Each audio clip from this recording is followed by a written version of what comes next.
Bom dia, começa agora mais um Agronotícias, segunda edição. Como você pode ver, estamos num cenário diferente porque o programa de hoje será muito especial. Nós convidamos vários especialistas para conversar sobre o Outubro Rosa, que é um mês de conscientização do diagnóstico precoce do câncer de mama. Tudo isso e muito mais agora no Agronotícias, que já está no ar.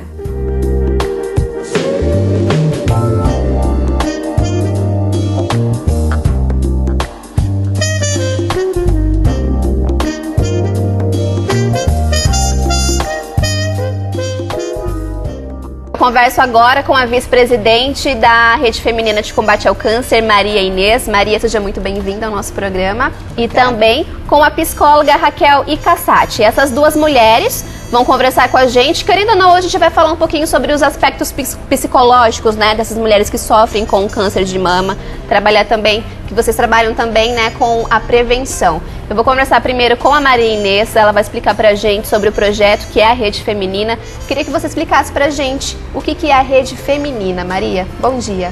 Bom dia, Bárbara, bom dia a todos. A Rede Feminina é uma instituição composta por mulheres voluntárias. Nós estamos ali não só para prestar o atendimento material com o fornecimento de perucas, de próteses mamárias para as mulheres mastectomizadas, ou sutiãzinho próprio. Nós estamos ali para levar para essas pessoas que estão passando por esse momento de fragilidade o nosso carinho, o nosso amor, a nossa compreensão, o nosso abraço de dizer que tudo vai dar certo. Então, mesmo não tendo o conhecimento da psicologia, como a doutora Raquel, a gente procura passar para essas pessoas um momento de fortaleza, de fortalecimento. E o Outubro Rosa, na realidade, esse laço que nós temos na nossa camiseta, representa o lembrete. Sabe quando você quer lembrar de alguma coisa, tem gente que faz um lacinho no dedo assim, né? Então, esse laço, ele lembra para as mulheres a necessidade da prevenção, como bem já foi falado aqui. O Outubro Rosa, na realidade, ele é um chamamento para que as mulheres se lembrem, pelo menos uma vez por ano, desse cuidado sobre pré-diagnosticar uma possível enfermidade de câncer de mama. Maravilha. E Raquel, bom dia, seja muito bem-vinda. Esse carinho que a Rede Feminina proporciona a essas mulheres é muito importante, né? Queria que você comentasse sobre esse aspecto psicológico dessa mulher, das mulheres que estão participando. Bom dia. Ele é extremamente... é um diferencial, né? A Rede Feminina, pelo tempo já que eu tive a oportunidade de estar junto com elas, né? A gente percebe assim que quando a Maria Inês comentou do sutiã, né, a mulher que precisa retirar a mama completa, né, ela perde aquele peso da mama. Então, quando elas estavam em acompanhamento psicológico e também podiam ter acesso ao sutiã, retoma uma medida que elas perderam por conta da cirurgia. Então, faz volume embaixo da roupa, faz volume quando ela se olha no espelho, e à medida em que ela vai se olhando novamente no espelho e as pessoas vão reconhecendo ela como ela é, como ela se percebe, isso faz com que ela perceba que o tratamento merece ser enfrentado, que é melhor enfrentar, que a maneira como eu olho para a vida reflete, aquele sutiã ajudou ela a ter esse encorajamento de continuar olhando para a vida com essa perspectiva, né, de que vai dar certo. Já deu certo a cirurgia, já está dando certo eu ser assistida, então o futuro continuará dando certo. Maravilha. Doutora Raquel, infelizmente é uma coisa que mexe muito com a autoestima das mulheres, né, porque mexe no seu corpo, né, e geralmente quais são as reações mais comuns que as mulheres tendem a apresentar? É um impacto, né? A primeira reação, ela é o impacto de uma notícia que vai de várias formas. Algumas pessoas vão entender que acabou tudo, algumas pessoas vão falar assim, e agora, né? E algumas pessoas falam assim, bom, a minha mãe teve, a minha avó teve, a minha amiga teve, ela está bem, então eu também vou dar conta. Então, o impacto, ele é para todas as notícias que vão provocar uma reflexão e uma tomada de atitude. E agora, né? Como eu vou fazer? Com quem eu vou fazer? Quem vai me apoiar? Será que isso acontece? Todo esse apoio acontece mesmo? Então, chegar a uma clínica, chegar a um hospital, encontrar essa estrutura que a gente está comentando, faz com que esse impacto vá sendo assimilado. À medida em que eu durmo, é muito importante eu dormir em todos os contextos. Então, à medida que o dia, 24 horas giram, 48, uma semana, um mês, aquele impacto inicial, ele vai encontrando um espaço para força, entendeu? Para o enfrentamento, normalmente, né? É o mais difícil, embora você não tenha feito essa pergunta, é sentir-se sozinho. Então, a pessoa que não tem que por um acaso não tenha esse acolhimento familiar, que ela não confie na equipe que está atendendo, ou que ela não tem esse apoio social, ela pode se sentir um pouco mais solitária nessa caminhada. Mas hoje em dia, ainda bem, a gente fala sorrindo mesmo, que essa estrutura ela é muito mais ampla, ela é muito mais eficaz e realmente faz diferença na vida dessa mulher que foi impactada com essa notícia. Com certeza. De forma positiva, né? De forma positiva. Maria Inês, essas mulheres chegam até você, vocês vão até elas, de que forma? Como que isso acontece? Então, a Rede Feminina, ela tem um espaço dentro do Hospital de Câncer Alfredo Abrão. Nós não vamos até a paciente na sua residência. Esse trabalho a gente não tem ainda, pelo menos não é dentro do nosso regulamento esse atendimento em domicílio. Elas estão em tratamento lá no Hospital de Câncer Alfredo Abrão. Nós, voluntárias, oferecemos o nosso chazinho do amor todos os dias, de segunda a sexta. Nós temos uma turma de voluntárias que vão na parte da manhã e outras na parte da tarde. Nós oferecemos o chá do amor. A gente brinca com as pacientes. Agora chegou o chá do amor, vocês vão se curar mais depressa. A gente oferece um pãozinho, ou um bolo, ou uma bolacha, para todos os pacientes que estão aguardando o atendimento. Nós não podemos levar esse alimento para as enfermarias, não é permitido, porque quem está internado tem outro tipo de alimentação. A gente atende ali as pessoas que estão aguardando, inclusive os acompanhantes, porque normalmente uma pessoa nesse tipo de tratamento sempre tem uma pessoa acompanhando. Então ali a gente oferece. Nós também oferecemos, como eu já havia comentado, perucas, porque cai o cabelo na quimioterapia, né? Oferecemos lenço, que hoje tem na internet vários modelos, né? As mulheres ficam bonitas. A doutora Raquel falou sobre a prótese mamária. Vocês não têm ideia da emoção que a gente sente ali dentro, eu até fico emocionada, de uma mulher sem uma mama, às vezes sem as duas mamas, sair de lá com o peito, a blusa mostrando que ela tem um peito. Semana passada, antes do feriado, a gente atendeu uma senhorinha ali, que ela falava assim: meu Deus, olha, eu estou normal de novo. Isso emociona qualquer ser humano. Então, por enquanto, nós não vamos nas casas das pessoas, a Rede Feminina. Nós atendemos ali. E também temos, Bárbara, não sei se seria o momento da gente falar sobre isso, é um espaço que chama Casa de Apoio. Faz parte também do nosso trabalho. É uma casa cor-de-rosa, né? Porque nosso tudo é rosa. Na Rua Perseverança, atrás ali da Panam. O que é essa casa de apoio? São os pacientes, tanto masculino como feminino, que vêm em tratamento, que são de fora. Então a pessoa mora em Corumbá, Aquidauana, Cidrolândia, qualquer lugar. Ele está em tratamento e não tem aonde ficar, porque o tratamento de radioterapia são 20, 30 sessões, né, doutora Raquel? Então, não tem como um paciente lá de Corumbá ou mesmo de Cidrolândia, todo dia ir e voltar. Eles ficam frágeis, né? Eles são fragilizados organicamente. Então, a Casa de Apoio acolhe esses pacientes.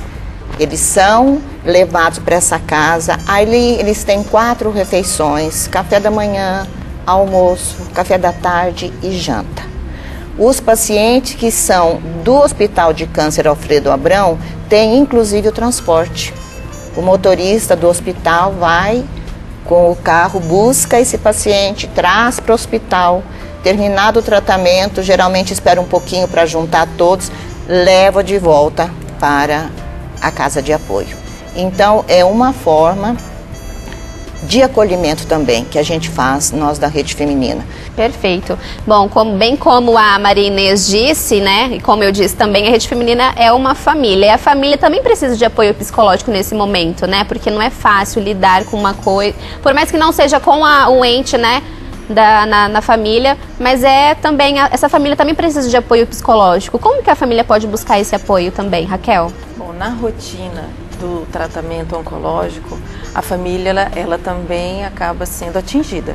Então, a família, quando ela é acolhida e assistida pelo serviço da clínica ou do hospital, a gente percebe que a gente ganha mais uma equipe. É uma família que se transforma numa equipe. E isso daí faz muita diferença. A família, a partir do momento que ela está inserida dentro do hospital e ela agenda uma consulta para o seu familiar, ou ela leva o seu familiar, que era o que acontecia muito na época que eu estava dentro do hospital, a família levava aquele paciente para o atendimento. Na recepção, naquele contato com a recepção, a gente muitas vezes já oferece uma atenção, faz questionamentos. Normalmente a entrevista com o psicólogo especificamente, dificilmente ele passa sem a família.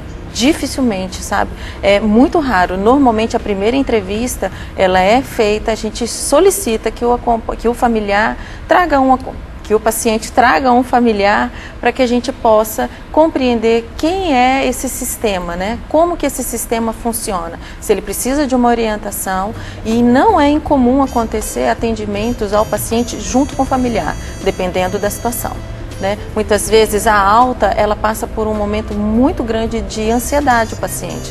Ele almejou tanto concluir o tratamento e é muito evidente que próximo do final do tratamento, ele cria um vínculo de confiança e segurança com o sistema que atende bem próximo. Então, quando ele percebe que ele vai sair daquele sistema, ele se sente um pouco inseguro. Então, nesse momento, a psicologia chama familiares para que a gente possa oferecer um atendimento, digamos assim, para essa saída do tratamento, o encerramento daquele ciclo de tratamento. Então, o apoio psicológico em si, ele ajuda no tratamento muito do câncer? Ele ajuda porque é o seguinte, o que leva uma pessoa a ter câncer, o que faz com que o câncer surja no nosso corpo, seja ele qual for, porque ele não escolhe raça, nem idade, nada, sexo, nem crença. Então, o que acontece? Há um nível de estresse que precedeu o surgimento desse câncer. Né, um nível de estresse que fez com que o sistema imunológico dessa pessoa ficasse menos, né, menos protegido. Então, quando a pessoa fica quando qualquer um de nós ficamos sob um estado de estresse muito elevado durante muito tempo, qualquer tipo de situação, de doença pode, inclusive o câncer. Então, o acompanhamento psicológico, o atendimento psicológico, ele também pode ser considerado um tratamento preventivo para a saúde, né? Para uma boa saúde, preventivo de doenças e que interfere na qualidade de vida das pessoas, para que a gente possa perceber que o olhar para o futuro, o olhar para mim, não precisa de medo. Aproveito assim para dizer que nesse momento nosso de campanha, que é muito importante a gente relevar o seguinte: a gente não fica fazendo a campanha Outubro Rosa todo ano, porque todos nós temos que trabalhar, a gente também precisa se aprimorar, existe todo um trabalho que acontece nesse processo. Mesmo assim, a gente percebe durante as campanhas e durante alguns atendimentos a dificuldade de se olhar todo mês. Né, a dificuldade de, pelo menos uma vez por ano, a mulher buscar o seu médico, né, de confiança, o ginecologista ou clínico geral, depende, né, de cada região, depende de cada realidade. Então, assim, mas a gente começa a perceber que o encorajamento ele pode ser feito todos os dias, ele é preventivo, né? Conheça seu corpo, se toque, Porque se você se toca, você se conhece. Se você se conhece, você reconhece um sintoma. Quem não se toca, não reconhece sintomas. Quem se toca, se conhece e a partir do momento que se conhece, se reconhece. Isso realmente faz muita diferença em muitas vidas. Porque o diagnóstico precoce, a gente escuta, a gente vê, ele faz muita diferença nas chances de cura. Maravilha. E o medo é o que faz com que muitas mulheres não tenham acesso a essa chance de cura. Que não deveria acontecer, na verdade, né? Pois é. Pois é. Maria Inês, é isso mesmo, né? Trabalhar mesmo a prevenção antes que algo aconteça. É, porque a Rede Feminina, ela, no mês de outubro, a gente faz mais enfatiza muito, né, essa parte, mas a Rede Feminina o ano todo está à disposição, né, das nossas pacientes, porque o diagnóstico pode acontecer em qualquer época do ano, né? Então ela pode necessitar da nossa atenção em qualquer oportunidade. Mas durante todo o ano, o que a doutora Raquel falou é importantíssimo. Eu estou participando junto com profissionais na área de saúde durante esse mês de palestras, né, que a gente faz nas empresas, órgãos de governo, e eu estou aprendendo. Eu falei que daqui a pouco vou fazer uma palestra, mas assim, a importância em se tratando do câncer de mama é o autoexame. A partir dos 35, como foi falado aqui pelo médico que passou na entrevista, a mamografia é o recomendado. Mas antes disso, qualquer mulher, a partir do momento que ela se coloca na vida sexual, que vai ter outros intervenientes aí, se ela fizer o autoexame, ela já pode detectar, né, doutora Raquel? Porque é o que a doutora Raquel falou, eu me conheço. Então, se eu me toco pelo menos uma vez por mês, não posso me tocar, fazer o exame de autoexame de mama hoje e aí o outubro do ano que vem eu vou fazer de novo. Não, porque isso eu estou em casa, né? Eu mesma faço em mim. Então, se eu me conheço e percebo alguma coisa diferente, é um sinal de alerta. Então, vou ao médico, né? Vou ao meu ginecologista, a doutora Tatiana, que faz também palestra, ela fala assim, toda mulher tem um médico para chamar de seu, né? Ou é um clínico geral, ou é um ginecologista, outros têm até mastologista mesmo, né? Que gostam de ficar mais, assim, algumas coisas mais aprofundadas, assim, vão no mastologista. Então, vamos nos cuidar, né? Nós temos que nos amar. Então, a partir do momento que eu me amo, eu me cuido, né? E se eu me amo e eu me cuido, por que não passar isso para as outras pessoas? Que às vezes é tudo muito falado, tudo muito propagado, mas a mulher, ela precisa se olhar mais, como a doutora Raquel falou.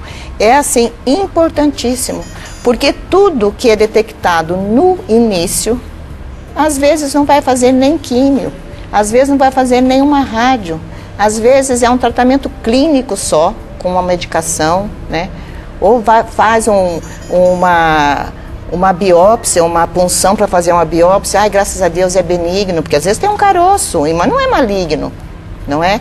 Então, o cuidado consigo mesmo é muito importante. Assim que acredito que a gente vai conscientizando as pessoas, né, em especial sobre a mama, as mulheres, sobre a necessidade de se cuidar.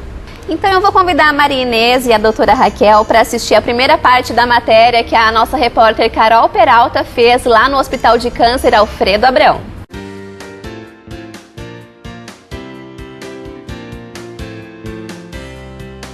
Segundo o IBGE, Campo Grande tem aproximadamente 120 mil mulheres na faixa dos 40 aos 69 anos de idade que deveriam fazer o exame. Neste ano, menos de 10% realizaram a mamografia. E por incrível que pareça, o câncer de mama ainda é desconhecido por muitas mulheres e o fator sociocultural é um dos motivos. Apesar de ter crescido muito a informação, o acesso à internet, acesso à televisão, existem muitas mulheres, principalmente mulheres do interior, mulheres que moram em área rural, zona rural, têm dificuldade para ter esse acesso. Então, muitas vezes não fazem ideia de que um simples nódulo de mama, de que uma simples tumoração de mama, trata-se de uma doença extremamente grave, extremamente agressiva. Então, o que a gente comumente tem visto é que as pacientes, principalmente da zona rural, têm uma dificuldade de acesso a essas informações. Câncer de mama é uma doença já mundialmente estabelecida, o seu diagnóstico e tratamento. É uma doença que acomete as mulheres, tem uma incidência muito grande em pacientes do sexo feminino, é a doença com maior acometimento, o maior acometimento em pacientes do sexo feminino. Então é uma doença extremamente incidente e que vem sendo cada vez mais incidente de acordo com o diagnóstico cada vez mais precoce. Ou seja, cada vez mais precocemente a gente tem visto pacientes do sexo feminino, cada vez mais jovens, fazendo esse diagnóstico de câncer de mama. Então é uma doença extremamente grave, extremamente incidente, só que com o diagnóstico precoce as chances de cura elas são infinitamente maiores. Ou seja, esses pacientes têm no diagnóstico inicial chances de cura em torno de 90% ou mais.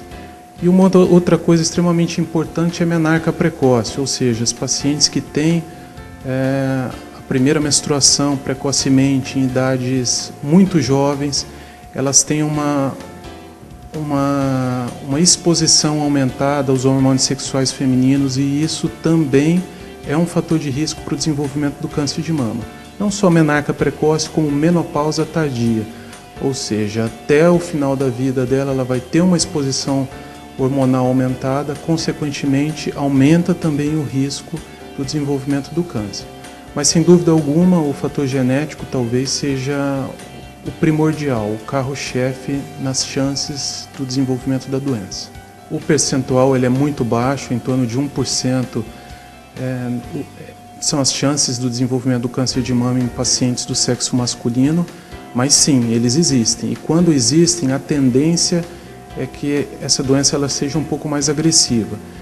Então todo homem também deve fazer o autoexame. Quando avaliado e verificado a presença de nodulações de mama, deve sim fazer o diagnóstico, seja ele um diagnóstico de imagem através de um ultrassom ou principalmente um diagnóstico histológico através de uma biópsia, para iniciar o tratamento o mais breve possível também.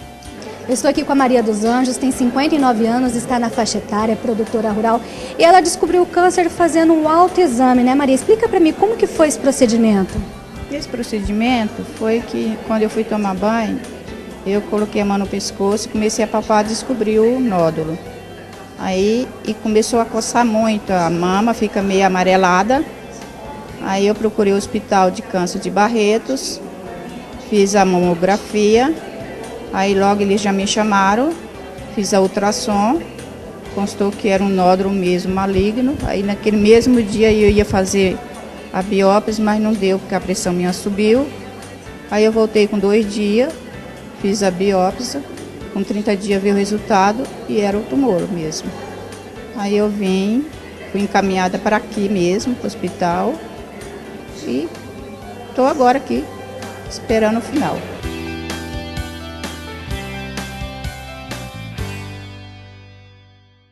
Bom, então agora eu convido a Maria Inês a deixar um recado para os nossos telespectadores em relação ao Outubro Rosa, Rede Feminina. Faça o convite para elas conhecerem também, né, a rede. Isso. Ao mesmo tempo que nós agradecemos, nós da Rede Feminina agradecemos o convite para participar desta entrevista. É sempre muito bom a gente conseguir passar para as pessoas a necessidade do cuidado que cada um tem que ter consigo mesmo. Então, a todos os que estão nos assistindo, eu quero convidar para fazer uma visita dentro do Hospital de Câncer Alfredo Abrão. Nós temos a nossa sala da Rede Feminina. Pode nos visitar no horário comercial das 7 às 11 e da 1 às 16, todos os dias da semana, úteis, segunda a sexta. Também a Casa de Apoio, das 14 horas às 15 horas, a Casa de Apoio está aberta para quem quiser conhecer o nosso trabalho com os nossos pacientes. Muito obrigada a todos, espero que esse nosso bate-papo frutifique em cuidados para que as nossas mulheres possam estar cada vez mais saudáveis, com estilo de vida muito positivo e buscando assim participar da sua família com mais intensidade. A todos o meu muito obrigada, tenham todos um bom dia. Muito obrigada, Maria Inês. Doutora Raquel, vou pedir para você deixar o seu recado então para as nossas mulheres. Bom, também agradeço, né, a oportunidade de dar voz à psicologia, né, para a gente poder participar junto à sociedade, à comunidade, com informações que realmente podem ser relevantes e são úteis, né. Agradeço a Maria Inês, né, reencontrá-la, né, nós temos um conhecimento já de um longo tempo, já fizemos trabalho juntas.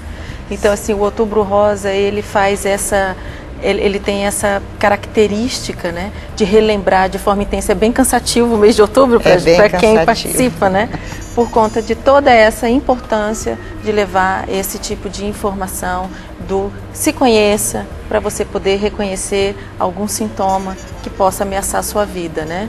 E também um outro recado muito importante dentro do se conheça é procure apoio.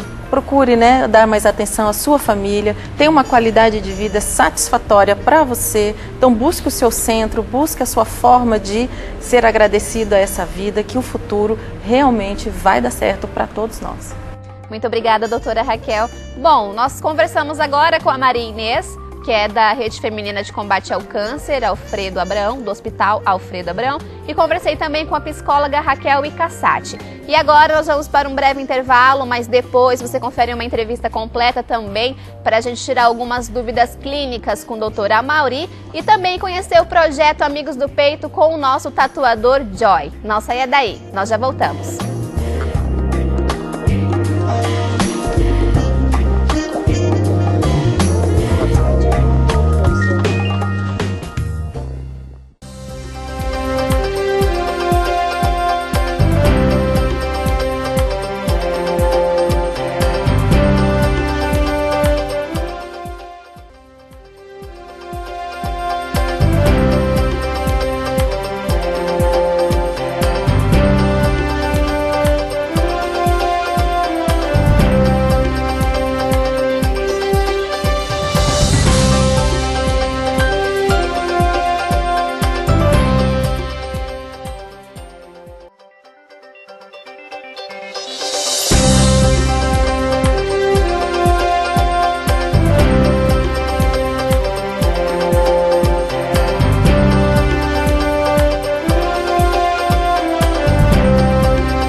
Estamos de volta com o Agronotícias segunda edição e neste bloco nós vamos conversar com o doutor Amaury, que é oncologista, para a gente tirar algumas dúvidas clínicas sobre o câncer de mama em geral. E também vamos conversar com o Joy, que é tatuador e tem um projeto muito bacana chamado Amigos do Peito.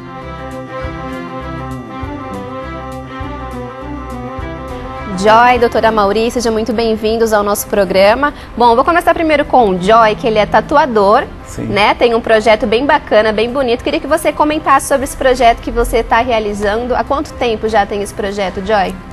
Então, esse projeto, Amigos do Peito, ele tem aproximadamente um mês de vida, né? Mas o trabalho de reconstrução da auréola, isso já são feitos há mais de 10 anos. Já fiz esse trabalho fora do Brasil. E é um projeto que eu já vinha desenvolvendo sozinho. E esse ano eu conheci algumas pessoas que, olha, muito legal o seu trabalho, vamos divulgar, fazer de uma forma mais autônoma. Vamos divulgar e tal. E aí tem um mês que nós entramos nisso, um mês antes do Outubro Rosa, né? Que eu lançava isso todo o mês de outubro. Né? Já faz muitos anos, mais de 10 anos que eu faço esse trabalho. Inclusive em Campo Grande também já fiz há 3 anos ou 4 anos que eu venho fazendo esse trabalho. E esse grupo, com a ajuda deles, eu não vou precisar fazer isso só no Outubro Rosa. A gente vai fazer esse trabalho o ano todo, né? Então todas as pessoas que nos procurarem em qualquer época do ano será atendida pelo projeto. É um trabalho inédito, você vê outros tatuadores aqui da capital fazendo esse tipo de trabalho. Você já morou fora também, né? Tem outros profissionais que trabalham com esse tipo de projeto? Então, já morei fora do Brasil, sim. Aqui em Campo Grande esse ano, eu vi um estúdio que lançou isso, vi nas redes sociais um estúdio que lançou isso. Inclusive achei muito legal, muito interessante, que é você devolver para a sociedade em benefício um pouco daquilo que a gente ganha o ano todo, né? Então eu acho interessante também que outros estúdios também estejam seguindo a mesma linha e o mesmo pensamento. Joy, você comentou também que você já morou fora e fazia esse tipo de trabalho também. Como que você enxerga a recepção das mulheres brasileiras e das estrangeiras para fazer esse tipo de trabalho? Elas são mais receptivas a esse tipo de trabalho? As brasileiras é um pouquinho mais preocupada com o trabalho em si. Você tem que estar mostrando bem o trabalho, você tem que estar... elas são mais preocupadas realmente do que no exterior. Você fala sobre o trabalho e as pessoas que estão interessadas já vêm. Aqui não, aqui tem todo um trabalho psicológico, as mulheres querem ver o seu trabalho, querem realmente saber se você já faz esse trabalho, se você tem experiência com isso, porque também já está com um problema, né? E você aumentar o problema, porque você pode melhorar ou você pode piorar a situação, né? Você pode melhorar a autoestima dessa mulher, mas se o trabalho não for bem feito, pode surgir um efeito contrário, pode baixar a autoestima mais ainda dessa mulher. Isso que eu ia te perguntar, o que uma mulher precisa saber para poder fazer esse tipo de trabalho? É feito algum tipo de auxílio antes dela fazer a tatuagem? Então, ela precisa de um laudo do médico dela liberando, então tem que ter 1 ano no mínimo de cirurgia, ela precisa de um laudo e depois é feita uma entrevista com o pessoal do grupo. Eles vão fazer uma entrevista antes, vamos fazer alguma amnese, alguns procedimentos, né? Depois ela é encaminhada ao estúdio e é feita uma entrevista artística com ela. E essa entrevista artística a gente vai descobrir na lesão, né? Qual é o tipo de trabalho que vai ser possível fazer. Se vai ser possível reconstruir a auréola, muitas vezes não é possível. Ou a gente faz também um arranjo, alguma coisa. Não é toda mulher então que consegue fazer. Se o estrago for muito grande, às vezes não fica legal. Às vezes é melhor você fazer um arranjo de flores ou alguma outra coisa para dar uma disfarçada. Mas nem todas as vezes é possível reconstruir a auréola. Entendi. Doutora Mauri, o que o senhor acha desse tipo de trabalho que o Joy está fazendo, da reconstrução através da tatuagem da auréola?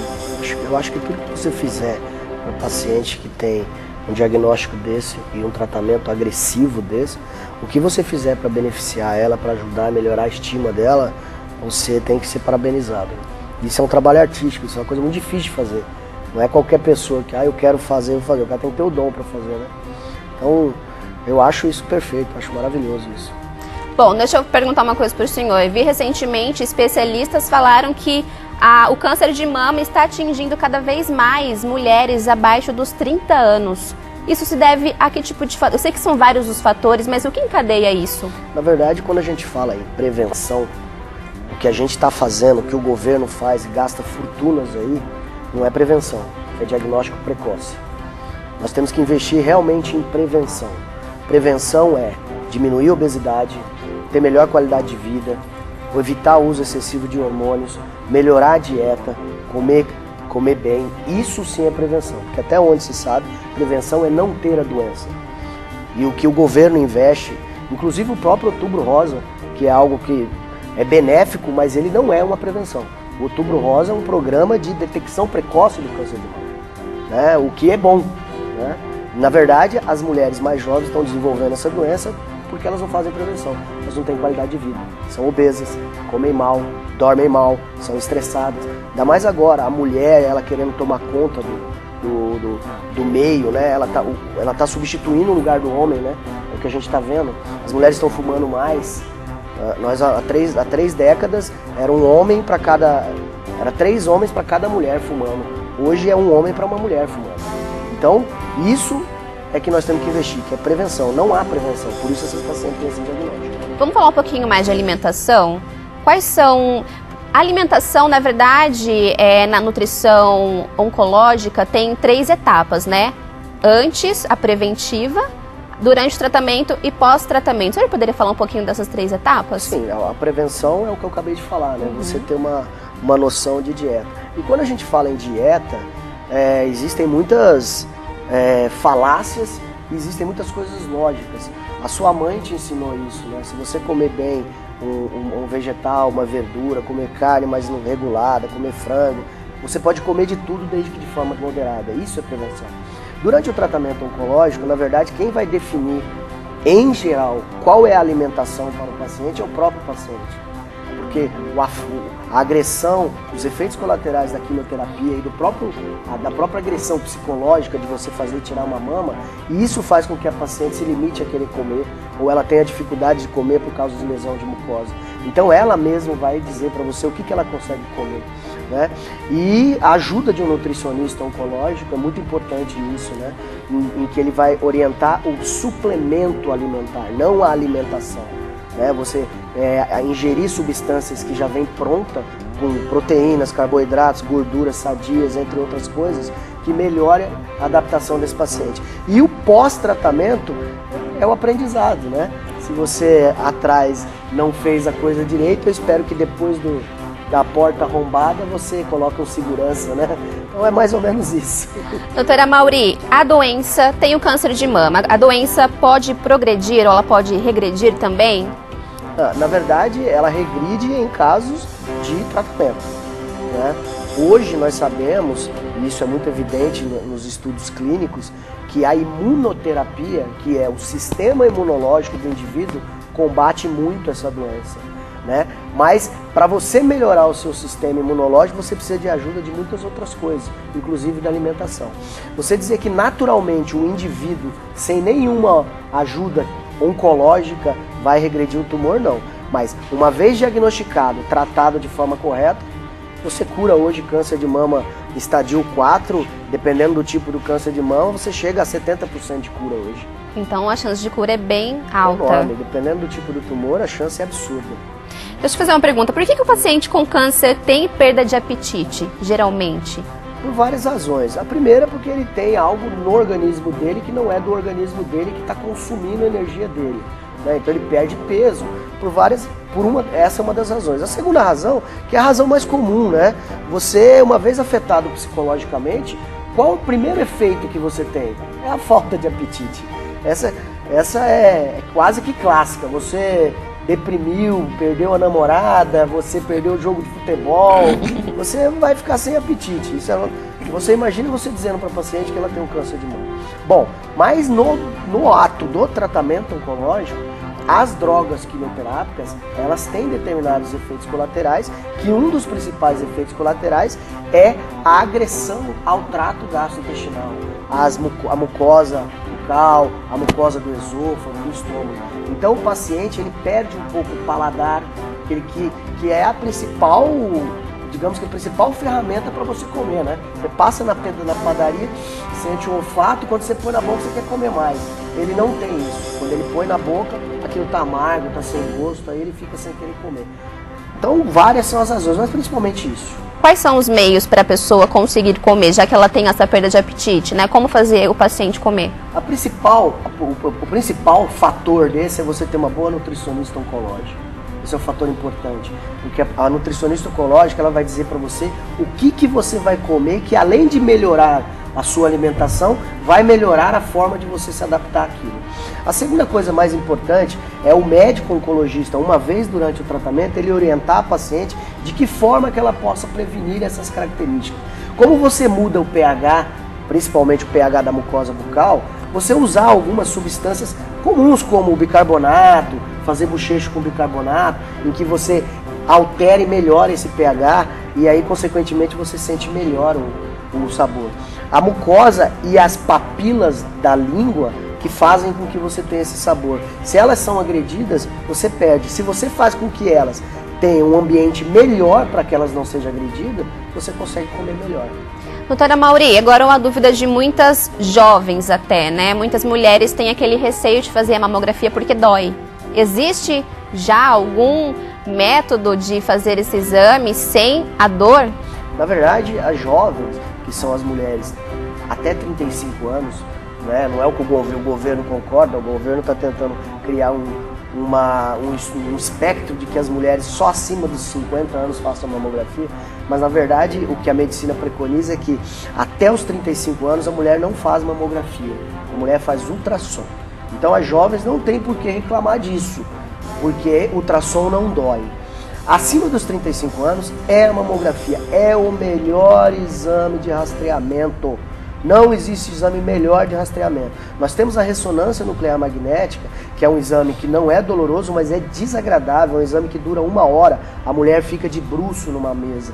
Então, a mamografia, infelizmente, existe um certo desconforto, né? Mas não são todas as mulheres que sentem dores. As mulheres que sentem dores são aquelas mulheres que têm a mama mais densa, são aquelas mulheres que não estão acostumadas a fazer, então a primeira vez que ela faz, ela reclama. Mas infelizmente é esse o exame, é o melhor exame, e um exame de mamografia bem feito e bem laudado e bem olhado, ele é perfeito para o diagnóstico. Para a mulher que tem câncer de mama e nunca teve filho, ou aquela que quer engravidar novamente, ela pode? Sim, na verdade, você pode ter uma certa agressão aos ovários da mulher quando você faz o tratamento quimioterápico. Não necessariamente isso acontece. Uma grande porcentagem das mulheres, elas têm essa agressão. O que a gente aconselha, e isso faz parte da consulta pré-tratamento. A paciente jovem, uma pergunta básica: você tem interesse em ter filhos? Sim, eu tenho. Fazer banco de óvulos. Então essa paciente, ela tem que ir para um médico ginecologista responsável, especialista em fertilização, e fazer um banco de óvulos. Capta o óvulo dela, guarda o óvulo dela. Se ela quiser ter filho depois e os ovários não estiverem funcionando, o útero vai estar. Então você pode fazer um processo in vitro e colocar dentro do útero da mãe. A mulher pode ter filho sim. Eu já tive casos recentemente de pacientes fazendo quimioterapia engravidando. Claro que com acompanhamento, né? Ela descobriu, já estava um pouco avançado, porque os exames davam negativos e a paciente estava grávida e a criança nasceu muito bem. Então, maravilha. A mulher pode engravidar sim. Bom, eu convido você aí de casa a assistir uma matéria completa com o Joy Tatuador, que conversou aqui agora com a gente sobre o projeto Amigos do Peito. Cada ano vem aumentando a adesão ao movimento mundial Outubro Rosa, que tem como intuito chamar a atenção para a prevenção do câncer de mama e a importância do diagnóstico precoce.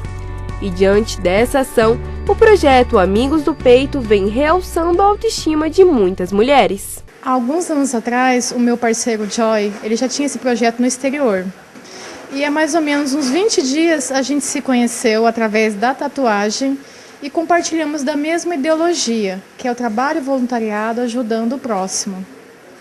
E aí a gente decidiu montar o projeto dele do exterior aqui na cidade, né, que aqui no Brasil o índice de câncer de mama é alarmante. Então a gente está tentando devolver às mulheres aquele brilho do olhar dela, em trocar de roupa e ver que no lugar da sua mama, que foi retirada parcial ou totalmente, teria uma tatuagem, algo que ela vai escolher para colocar no peito dela, como se fosse substituir algo que já foi tirado.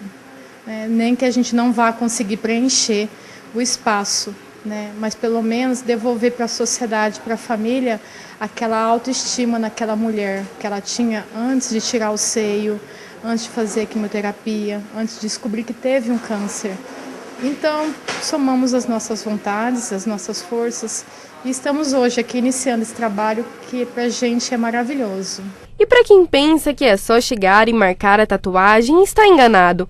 A Juliana deixa claro que é fundamental um acompanhamento antes do procedimento. Assim que a pessoa entra em contato comigo, eu já começo inicialmente pegando os dados e fazendo uma anamnese, quando ela fez a cirurgia e o tipo de tratamento que ela fez. E eu já agendamos a tatuagem dela o mais próximo possível. E aí eu começo a passar as primeiras dicas, que são o cuidado com a pele no dia de fazer a tatuagem. Não usar cremes, não passar hidratante corporal. Conversamos sobre o que é o procedimento de tatuagem, o material que é utilizado, como a gente faz a tatuagem, o que a gente pode fazer para amenizar se estiver com muita dor, as pausas que podemos dar, as conversas, né? Isso daí é um trabalho realmente em grupo, né? O tatuador, eu junto, os médicos envolvidos, a gente vai tirando todas as dúvidas. Assim que termina a tatuagem, a gente já faz uma explanação de como ela vai cuidar da pele após isso. De preferência não usar o sutiã logo em seguida, esperar de 1 a 2 dias, a higienização do local, né, porque ela acabou de fazer um procedimento, ele fica um pouquinho dolorido, e meu telefone sempre fica à disposição para qualquer dúvida, e o acompanhamento é muito importante, porque para ela vai ser uma novidade, e ela tem que saber cuidar dessa novidade. Solidariedade e preocupação com o próximo é o que move profissionais como Joy, que hoje devolveu o sorriso da Joeli. Em 2015, ela descobriu um nódulo no seio e, no mesmo ano, conseguiu fazer o tratamento e retirar esse nódulo. Hoje, ela ganhou um presente refazendo a auréola do seio. E depois de tantos passos até chegar aqui, a agente de atendimento finalmente recebe o seu presente. Teve a auréola do seio direito desenhada, no intuito de apagar as marcas na pele de um passado que hoje só traz alegrias. Um projeto ele foi apresentado pelo meu médico, né, pelo meu oncologista, o Dr. Fabrício, e ele perguntou se eu gostaria de participar desse projeto, né? Eu tinha duas opções. Eu faria uma cirurgia mesmo, né, para reconstrução do mamilo, que eu não vou te dizer como que é, porque eu ainda não me formei exatamente do processo cirúrgico, né, para reconstrução. Ou eu faria uma tatuagem. Só que essa tatuagem, ela tem um custo-benefício muito alto, né? Bem alto. E aí ele me apresentou esse projeto, que tinha essa possibilidade. Como eu fiz a mastectomia, né, da mama direita e fiz a simetrização da mama esquerda, então passei por 2 processos cirúrgicos, né, um em cada mama, eu pensei, né, que a tatuagem seria melhor, né, para eu não precisar fazer uma nova cirurgia, né? E aí ele me apresentou o projeto, eu gostei bastante, achei interessante. No começo não fiquei com medo, porque eu já havia feito tatuagem anteriormente, né? Então já sabia como que era. A minha única preocupação era por ser em cima de uma cicatriz, né? Se isso iria doer mais ou não. Mas assim, como a gente opera, a pele ela fica uma pele meio que adormecida, né? Então foi bem tranquilo. Bem tranquilo. E o resultado, né, que é o melhor de tudo, né, foi excelente, né? A vaidade humana, né, eu acho que assim, a tatuagem também em si, ela tem um lado social, ela não é só um sinônimo de rebeldia, não é só um sinônimo para enfeitar, não é só um sinônimo para homenagear, também tem o seu lado social. Esse é um trabalho que já desenvolvo há muitos anos, inclusive aqui em Campo Grande já tem mais anos que eu desenvolvo. Isso já foi feito na Europa, com sucesso, graças a Deus, e agora eu trouxe para o Brasil. Esse ano, com muito mais afinco, claro, porque tem pessoas também que solidarizaram com o processo e estão me apoiando. São meus próprios clientes que estão aqui me ajudando e empenhados nessa campanha mesmo de devolver um pouco de sorriso para essas mulheres, né?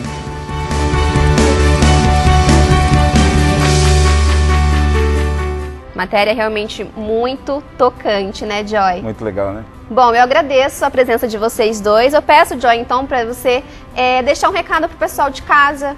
Bom, o recado que eu queria deixar era que o foco do projeto realmente em si não é a tatuagem, né? É a prevenção. Nós queríamos deixar bem claro isso. E as pessoas que precisarem desse trabalho, é só nos procurarem nas redes sociais, Grupo Amigos do Peito, que será muito bem atendido. Excelente. Dona Maria, eu peço para você deixar o seu recado, então, referente ao Outubro Rosa, por favor. Parabenizar o Joy pela iniciativa, quem tiver mais ajudando, porque realmente é uma iniciativa muito gratificante, principalmente para os pacientes. A gente que lida com essas pacientes, a gente sabe o quanto é difícil o diagnóstico e o quanto é difícil o acompanhamento do tratamento e tudo que você puder fazer para ajudar. Parabéns pela iniciativa. E gostaria de dizer que o foco principal realmente é a prevenção. Mas não esqueça, prevenção é qualidade de vida. Prevenção é exercício físico, é atividade física, é uma boa alimentação, comer bem, comer direito, é dormir bem. Isso é importante, prevenção. Prevenção é a coisa mais importante. Muito obrigado pelo convite. Muito obrigada, doutora Mauri, muito obrigada, Joy. E você aí de casa, fique com a parte final da matéria da Carol Peralta, que visitou o Hospital de Câncer Alfredo Abrão. Neste mês está sendo realizada a campanha Outubro Rosa e o Hospital de Câncer Alfredo Abrão está realizando exames gratuitos de mamografia. Para falar sobre este assunto, eu converso agora com o diretor-presidente do hospital, Cláudio Machado. Cláudio, eu gostaria de saber o que o hospital oferece para essas mulheres que chegam aqui atrás de atendimento. Especificamente para as mulheres que vêm em busca de mamografia, nós estamos fazendo esse atendimento fora da grade normal, das metas contratualizadas com a Secretaria de Saúde, que representa o SUS. Nós estamos oferecendo esses exames, sim, de forma gratuita, como se fossem atendimentos normais. Isso porque não adianta você comemorar o Outubro Rosa, você falar do Outubro Rosa sem fazer uma ação efetiva. Nós fizemos a primeira coisa, que foi a caminhada do Outubro Rosa, no dia 1º de outubro, mas efetivamente o que se está fazendo, além das palestras, claro, de conscientização, nós resolvemos fazer um trabalho objetivo, um trabalho direcionado para que essas mulheres possam ter esse atendimento, possam ter as suas necessidades atendidas. Então nós resolvemos abrir a agenda para os exames de mamografia, de tal modo que essas mulheres venham diretamente, sem marcar, sem agendar. Aqui elas chegam, são atendidas e num espaço rápido de tempo elas têm os laudos prontos e já tem o diagnóstico da situação de cada um. Para você ter uma ideia, em 8 dias úteis, que nós começamos a campanha no dia 2 de outubro, em 8 dias, até a semana passada que nós fechamos, em 8 dias úteis nós fizemos 648 mamografias. A nossa meta mensal é 600, mas nós não vimos cumprindo essa meta porque as mulheres não vêm.